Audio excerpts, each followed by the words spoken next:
नमस्कार, मैं प्रिया। आप देख रहे हैं दैनिक भास्कर। गौर करते हैं आज की खबरों की ओर कुछ फटाफट अंदाज में।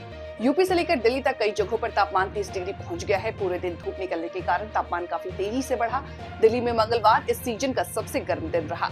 राष्ट्रीय राजधानी में अधिकतम तापमान 37 डिग्री से ऊपर चला गया। मौसम विभाग के अनुसार भीषण गर्मी के बीच 38 से 40 डिग्री तक पहुंच सकता है तापमान। महाराष्ट्र के मुख्यमंत्री देवेंद्र फडणवीस ने कहा कि भाजपा और अविभाजित शिवसेना के बीच संबंध पहली बार 2014 में उस समय टूटे थे जब शिवसेना ने 147 सीटों के प्रस्ताव को 151 सीटों पर चुनाव लड़ने का जोर दिया। 127 सीटों पर चुनाव लड़ने की योजना बनाई थी। तृणमूल कांग्रेस के सांसद कैलाश बनर्जी ने मंगलवार को कृषि और ग्रामीण विकास मंत्री शिवराज सिंह चौहान पर अमीरों के लिए दलाल के रूप में काम करने का आरोप लगाया और बंगाल के लिए लंबित केंद्रीय धनराशि को लेकर के केंद्र सरकार की आलोचना की।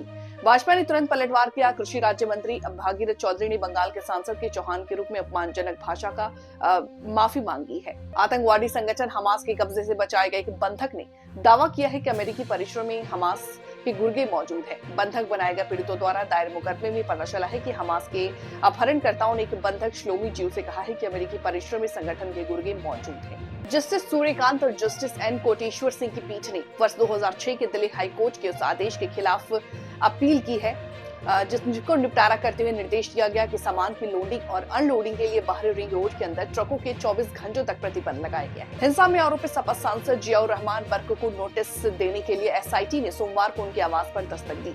पड़ोसियों ने टीम को सांसद और उनके स्वजन के दिल्ली में होने की जानकारी दी, लिहाजा टीम देर रात दिल्ली पहुंच गई।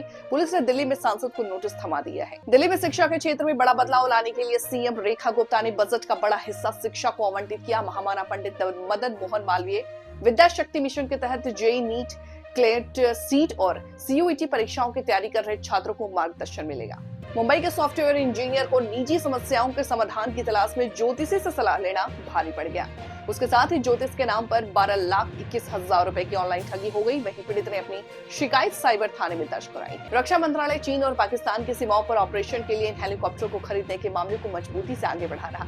ये देश में रोजगार सृजन और एरोस्पेस परिस्थिति तंत्र के विस्तार की दिशा में एक बड़ा कदम होगा। हल्के लड़ाकू हेलीकॉप्टर को प्रचंड के नाम से भी जाना जाता है।